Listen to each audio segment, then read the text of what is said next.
Hello everyone, today we are going to talk about announcement text. Jadi saya akan menjelaskan apa itu announcement text. Jadi kalian siapkan buku dan silakan diperhatikan ya. Jadi ada beberapa materi yang akan kalian dapatkan. Yang pertama ada pengertian, yang kedua ada bagian-bagian, yang ketiga ada macam-macam, keempat langkah-langkah, dan yang terakhir ada contoh. Yuk langsung masuk ke materinya. Jadi yang pertama, saya akan membahas pengertian apa sih text announcement itu. Announcement adalah sebuah functional text yang menunjukkan pemberitahuan resmi atau tidak resmi dalam bentuk lisan atau tulisan yang berisikan pesan untuk diketahui oleh semua orang. Biasanya berupa sebuah ajakan. Nah, pasti kalian sudah nggak asing lagi kan dengan apa sih itu text announcement, karena emang beberapa kali kalian juga pasti akan mendapatkan misal surat di buku sekolah atau pengumuman ada lomba. Nah, seperti itu contoh-contoh announcement text yang resmi. Untuk yang tidak resmi, misal ada teman kalian yang ulang tahun atau undangan yang lainnya, itu bisa dicontohkan ke pemberitahuan yang tidak resmi.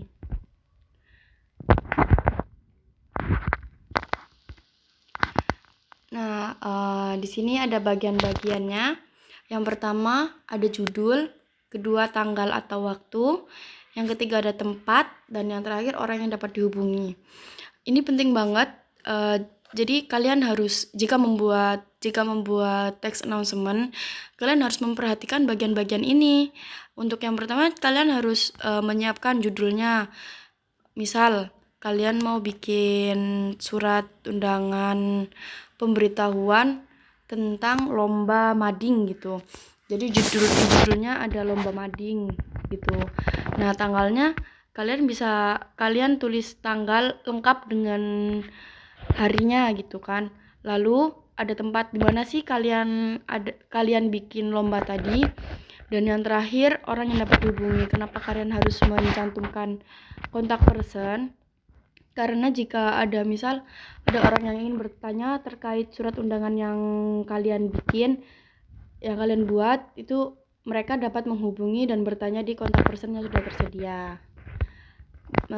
Dan yang selanjutnya ada macam-macam dari announcement text. Ini kurang lebih seperti ini, namun masih banyak lagi contohnya.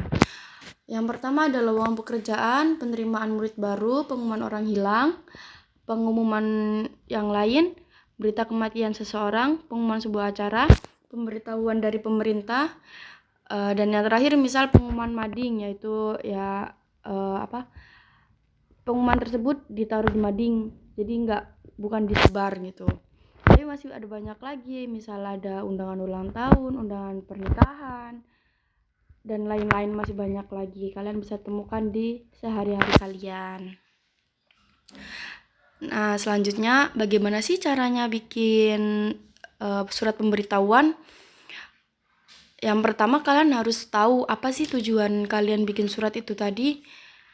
Nah, tujuannya biasanya ya ingin memberitahukan bahwa ada hal yang mereka harus datangi gitu. Misal ada perlombaan, jadi kalian mengajak untuk orang-orang mengikuti lomba tersebut atau yang lainnya. Yang kedua, menentukan kalimat awal. Nah, untuk kalimat awal, apa sih yang menarik orang-orang untuk membacanya? Jadi di kalimat awal juga itu penting banget kalian yang isi. Nggak mungkin dong di kalimat awal itu kalian sudah langsung menuliskan tanggal waktunya, nggak mungkin. Nah, yang selanjutnya ada menulis isi. Isinya apa? Inti dari surat yang kalian bikin tadi apa? Dan jangan lupa tanggal kontak personnya dimasukkan juga ya. Yang keempat, singkat dan jelas. Jangan terlalu bertele-tele. Kenapa? Karena surat pemberitahuan cukup poin-poinnya saja, nggak perlu kalian jabarkan banyak banget gitu, tidak perlu. Kalian cukup singkat dan jelas saja. Dan yang terakhir, kalian cek kembali. Jangan lupa untuk selalu dicek ketika kalian selesai membuat pemberitahuan. Misal ada kesalahan di tanggal atau di hari, atau ada kesalahan di kalimat awal gitu misal. Jadi kalian bisa memperbaiki lagi bagian mana yang salah.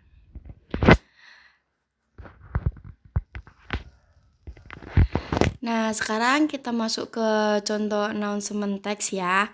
Di sini ada contohnya yaitu ini contoh announcement contohnya futsal competition. Nah, ini ajakan di sekolah bahwa ada lomba futsal. Nah, di situ sudah tertera tanggalnya yaitu tanggal 16 sampai tanggal 22 Maret. Ini ditujukan kepada siapa? Kepada seluruh siswa SMAN 6 Yogyakarta. Nah, surat ini juga ditujukan kepada siswa kelas 10 sampai kelas 12 dan